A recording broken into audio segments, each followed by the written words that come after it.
வேடிக்கை பார்ப்பவன். அத்தியாயம் 1. வெந்து தணிந்தது காடு. ஒரு மிகப்பெரிய பொருட்காட்சி சாலையாக இந்த பிரபஞ்சத்தையும் அதை வேடிக்கை பார்த்தபடி வழி தப்பிய சிறுவனாக தன்னையும் இவன் அடிக்கடி கற்பனை செய்து கொள்வான். இவன் எதை வேடிக்கை பார்க்க வந்திருக்கிறான்? சின்னஞ்சிறிய இந்த கண்களை கொண்டு எதைதான் முழுமையாக பார்த்துவிட முடியும்? பார்வை என்பது கண் சார்ந்தது மட்டுமா என்ன? ஜன்னல் கம்பிகள் வழியாக வேடிக்கை பார்க்கும் சிறுவனுக்கு வாசலில் கடந்து போகும் கோயில் யானையின் பிரம்மாண்டம் ஒரே பார்வையில் வசப்படுமா? மலையின் அழகை அளந்துவிட துடிக்கும் சிட்டுக்குருவிகளின் சிறகுகள் தானோ இவன்?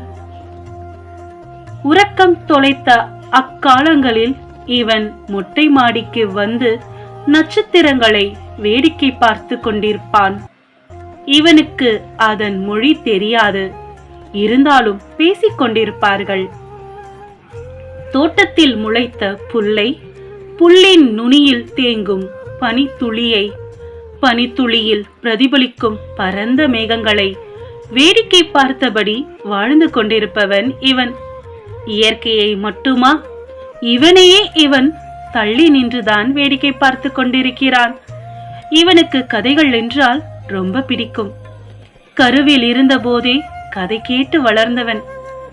சந்தனமாக மேடிட்டிருந்த தன் வயிற்றை தடவியபடி இவன் அம்மா இவனுக்கு கதைகள் சொல்வாள்.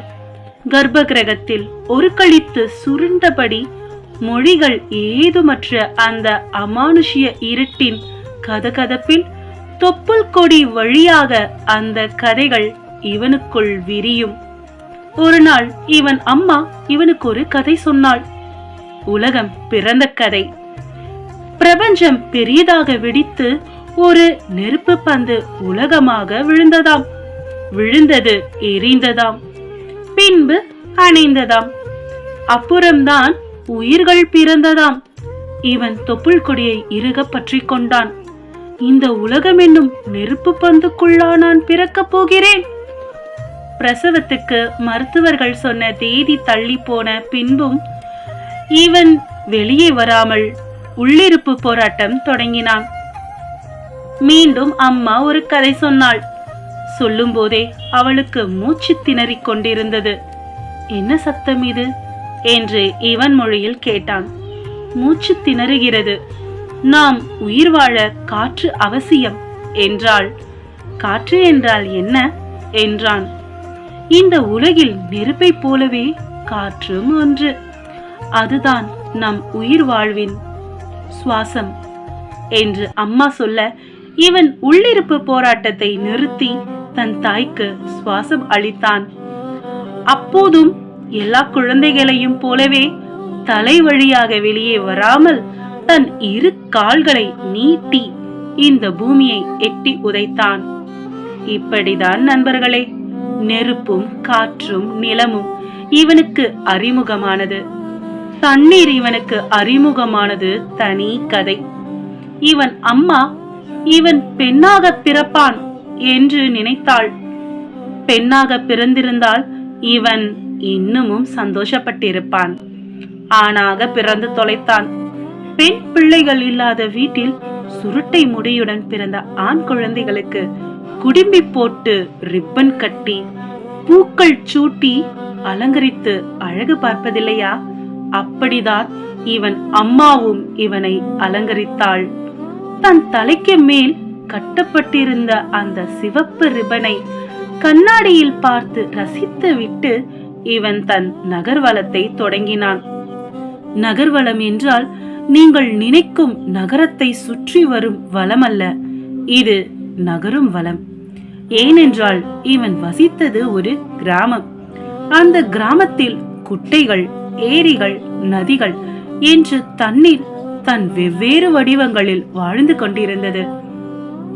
அருகில் இருந்த குட்டையின் நீருடன் அறிமுகமாக விரும்பி இவன் அதனுடன் உரையாடத் தொடங்கினான். இன்னும் ஆழமாக பேசலாமே என்றது அது. இவன் உள்ளே இறங்கினான். பிள்ளையை காணோம் என இவன் அம்மா தேட, உறவுகள் தேட, ஊரும் தேடியது.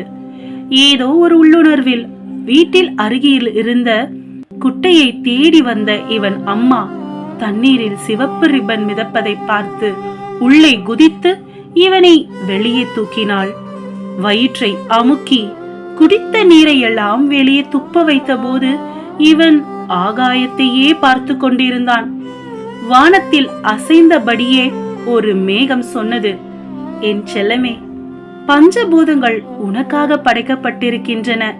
நீ செய்ய வேண்டிய வேலைகள் நிறைய இருக்கின்றன. அவ்வளவு சீக்கிரம் சாக மாட்டாய். இவனுக்கு நன்றாக ஞாபகம் இருக்கிறது. அன்று காலை அம்மா இவனை எழுப்பினாள். பல் தேய்த்து விட்டாள், குளிப்பாட்டினாள், உணவூட்டினாள்.